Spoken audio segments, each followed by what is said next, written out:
সাম্প্রতিক গোয়েন্দা রিপোর্ট এবং সাইবার নিরাপত্তা সংস্থাগুলোর দেওয়া তথ্য অনুযায়ী ভারতের ডিজিটাল পরিকাঠামো এখন পাকিস্তানি হ্যাকারদের প্রধান লক্ষ্যবস্তু।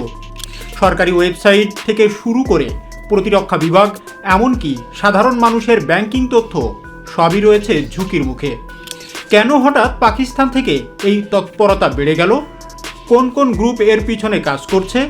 আর আপনি সাধারণ নাগরিক হিসাবে কতটা নিরাপদ? আজকের ভিডিওতে আমরা এই সব কিছুর গভীরে যাব। শেষ পর্যন্ত সাথেই থাকুন, কারণ আজকের তথ্য আপনার সাইবার নিরাপত্তাকে আরও মজবুত করবে।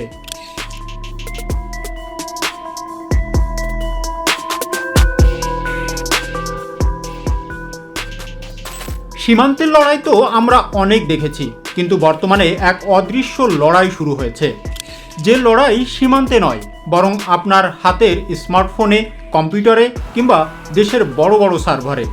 হ্যাঁ, আমরা কথা বলছি সাইবার ওয়ারফেয়ার নিয়ে। সম্প্রতি জানা যায়, ভারতের সরকারি সংস্থা, বিশ্ববিদ্যালয় এবং কৌশলগত গুরুত্বপূর্ণ প্রতিষ্ঠানের নতুন একটি সাইবার গুপ্তচর বৃত্তি অভিযান চালাচ্ছে পাকিস্তান সম্পৃক্ত একটি হ্যাকার গোষ্ঠী। সাইবার নিরাপত্তা গবেষকরা জানিয়েছে, এই অভিযানের জন্য দায়ী করা হয়েছে ATP36 নামের একটি হ্যাকার গোষ্ঠীকে, যা ট্রান্সপারেন্ট ট্রাইব বা স্বচ্ছ গোষ্ঠী নামেও পরিচিত। দীর্ঘদিন ধরে সক্রিয় এই গোষ্ঠীটি ভারতের সরকারি দপ্তর, সামরিক সংশ্লিষ্ট প্রতিষ্ঠান এবং বিভিন্ন বিশ্ববিদ্যালয়ে গুপ্তচর বৃত্তির সঙ্গে জড়িত থাকার অভিযোগে পরিচিত। সাইবার নিরাপত্তা প্রতিষ্ঠান সাইফার্মা এর গবেষণা অনুযায়ী এই অভিযানের সূচনা হয় লক্ষ্যবস্তুদের কাছে পাঠানো বিশেষভাবে পরিকল্পিত স্পিয়ার ফিশিং মেইলে, অর্থাৎ নির্দিষ্ট ব্যক্তিকে লক্ষ্য করে প্রতারণামূলক ইমেইলের মাধ্যমে। এইসব ইমেইলের সঙ্গে একটি জিপ ফাইল সংযুক্ত থাকে, যার ভিতরে থাকা ক্ষতিকর ফাইলটি দেখতে সাধারণ PDF নথির মতো। ফাইলটি খুললেই এর ভিতর থেকে দুইটি ক্ষতিকর সফটওয়্যার বা ম্যালওয়্যার সক্রিয় হয়, যেগুলোর নাম দেওয়া হয়েছে রিড অনলি বা শুধু পাঠযোগ্য এবং রাইট অনলি বা শুধু লিখনযোগ্য।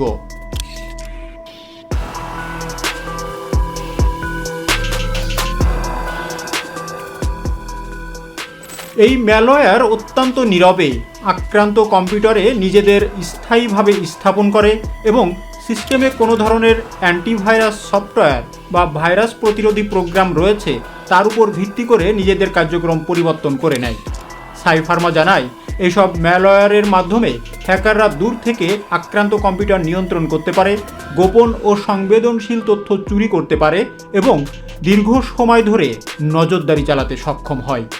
এই নজরদারির মধ্যে রয়েছে স্ক্রিনশট নেওয়া, ক্লিপবোর্ড পর্যবেক্ষণ বা কপি করা তথ্যের নজর রাখা এবং রিমোট ডেস্কটপ অ্যাক্সেস বা দূর থেকে কম্পিউটার ব্যবহারের সুযোগ সক্রিয় করা।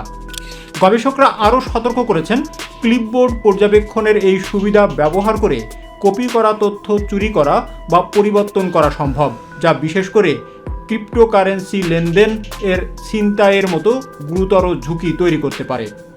সাইফার্মার গবেষকরা বলছেন, বিশ্লেষণ করা এই অভিযানটি স্বল্পমেয়াদী আর্থিক লাভ বা তাৎক্ষণিক ক্ষতি সাধনের উদ্দেশ্যে নয়, বরং এটি দীর্ঘমেয়াদী নজরদারি ও গোয়েন্দা তথ্য সংগ্রহের লক্ষ্যেই পরিচালিত হচ্ছে।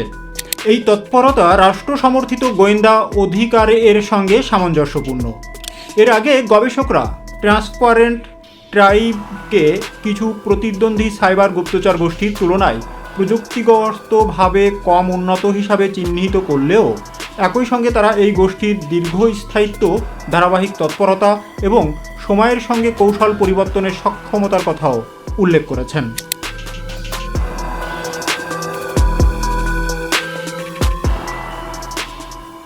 সাইফার্মা জানায়, সর্বশেষ এই অভিযানে APT36 এর প্রযুক্তিগত সক্ষমতা স্পষ্ট অগ্রগতির প্রমাণ পাওয়া গেছে।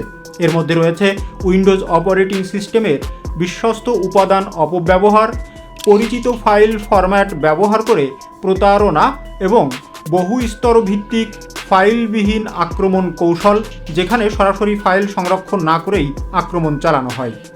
উল্লেখ্য, গত কয়েক সপ্তাহ ধরে ভারতের সাইবার সিকিউরিটি এজেন্সি একাধিক সতর্কতা জারি করেছে। গোয়েন্দা সূত্রের খবর, পাকিস্তানি হ্যাকাররা ভারতের গুরুত্বপূর্ণ ডেটা সেন্টারে বড় ধরনের হানা দেওয়ার ছক কষছে। বিশেষ করে যখনই ভারত কোনো কূটনৈতিক সাফল্য পায় বা সীমান্তে উত্তেজনা বাড়ে, তখনই দেখা যায় সাইবার স্পেসে পাকিস্তানি হ্যাকাররা সক্রিয় হয়ে ওঠে। এই হ্যাকারদের মূল উদ্দেশ্য হলো বিশৃঙ্খলা সৃষ্টি করা, সরকারি তথ্য চুরি করা এবং সাধারণ মানুষের মধ্যে আতঙ্ক ছড়ানো। ভারতের ডিজিটাল ইন্ডিয়া মিশন যত শক্তিশালী হচ্ছে, শত্রুপক্ষ ততই এই ডিজিটাল দেওয়াল ভাঙার চেষ্টা করছে।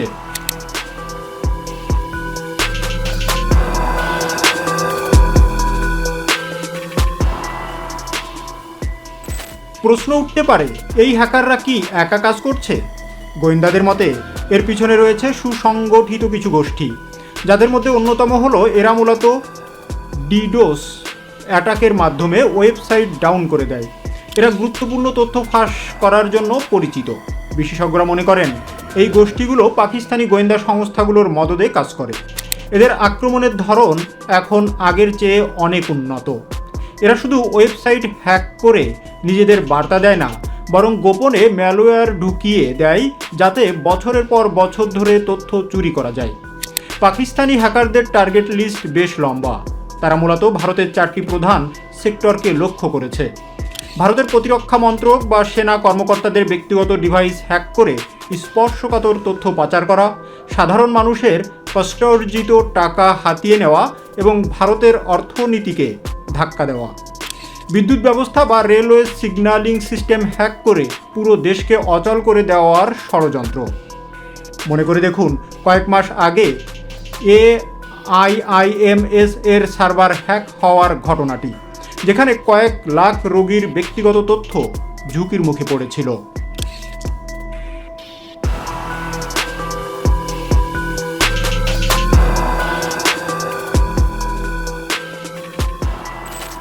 এই ধরনের আক্রমণকে বলা হয় র্যানসামওয়্যার, যেখানে হ্যাকাররা সার্ভার লক করে দেয় এবং বড় অঙ্কের টাকা দাবি করে। হ্যাকাররা আপনাকে বা আমাকে কিভাবে টার্গেট করে? এর সবচেয়ে বড় অস্ত্র হলো ফিশিং। হয়তো আপনার হোয়াটসঅ্যাপে বা ইমেইলে এমন একটি লিঙ্ক আসলো যেখানে বলা হলো, অভিনন্দন, আপনি ভারত সরকারের পক্ষ থেকে ফ্রি রিচার্জ পাচ্ছেন, বা আপনার ব্যাংকিং KYC আপডেট করুন। আপনি যেই ওই লিঙ্কে ক্লিক করবেন, অমনি আপনার ফোনের নিয়ন্ত্রণ চলে যাবে হ্যাকারের হাতে। এছাড়াও তারা এখন ব্যবহার করছে স্পাইওয়্যার, অর্থাৎ আপনার অজান্তেই আপনার ফোনের ক্যামেরা বা মাইক্রোফোন অন করে আপনার উপর নজরদারি চালানো হতে পারে।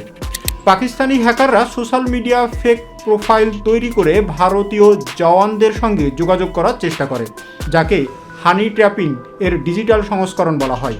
তবে ভারতও কিন্তু হাত গুটিয়ে বসে নেই। ভারত সরকার ন্যাশনাল সাইবার সিকিউরিটি স্ট্র্যাটেজি গ্রহণ করেছে। ভারতের ডিফেন্স সাইবার এজেন্সি দিনরাত কাজ করে চলেছে এই সব হামলা প্রতিহত করতে। ভারতের গোয়েন্দা সংস্থাগুলো এখন আর্টিফিশিয়াল ইন্টেলিজেন্স বা AI ব্যবহার করছে, যাতে হ্যাকারদের হামলার আগেই তাদের চিহ্নিত করা যায়।